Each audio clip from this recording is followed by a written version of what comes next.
Hi, it's Brittany with Lectin Free Kitchen. We're talking today about fermented foods. This is a fun topic because there are so many fermented foods out there that are so delicious, but at the same time, there are so many that even though they're fermented, which kills lectins, it's still better to stay away from them just because of the source of those products. So we're going to dive a little bit into that today and which ones you can eat versus which ones you should actually avoid.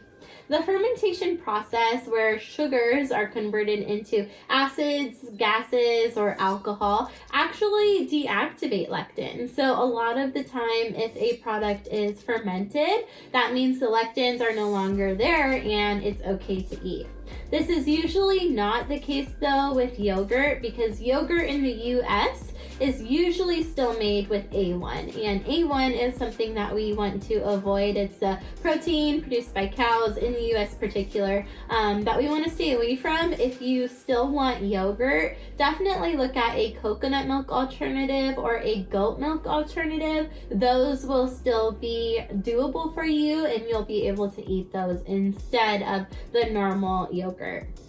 Unless you're making sourdough bread on your own, I do also recommend staying away from sourdough. I understand bread is a really hard thing to give up, but even in the fermentation process that happens with sourdough bread, it's very likely that you're still eating non-fermented wheat with every slice, especially in those more commercial lines of sourdough. That's one of the reasons why I do recommend you make sourdough bread yourself. It's actually a very easy process. It takes a little bit of time to start up, but once you get going, you're going to have more bread than I think you even know what to do with. So that's a great tip that I have. Make your own sourdough bread and you'll find that it's really delicious and you're not missing out on that. Although, if you can totally skip bread altogether, that's probably going to be what's best for you.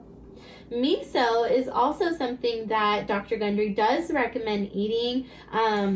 It is made with soy. However, the fermentation process that takes place with miso actually happens over a 6-month period of time. So that's a really long time to kill all the lectins in miso. It's one of the reasons why you can have that in the diet. So certainly feel free to include that in what you're eating. You can also have sauerkraut and kimchi. Those are two of the things I love. I absolutely love having sauerkraut added to any sausages that I have, or just as my little side with some coleslaw. So there are a lot of other alternatives out there. One of the things that I haven't talked about yet is actually kombucha. Kombucha is approved on the diet. It's one of my favorites. It's bubbly. It's a little bit sweet. It really helps me feel better. But when you're drinking kombucha, you have to be so careful and definitely look at the ingredients label. Look at your nutritional label on the back, because some kombucha can be super high in sugar content,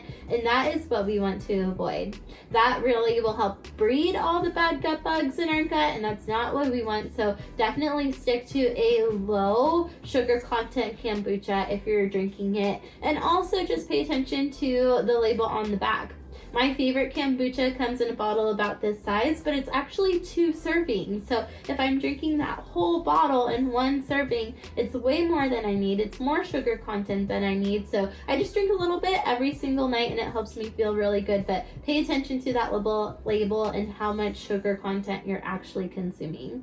That's a little bit about fermentation in foods. The same thing happens with red wine. The fermentation takes place there, which makes it okay. But there are a lot of other foods you can eat that are super good for you and your gut. If you guys have any questions, drop them in the comments below and I'll love to help answer. If you're finding any of these videos helpful, definitely subscribe and like them. We definitely want to be with you along with your whole plant paradox journey, and that's what we're here for.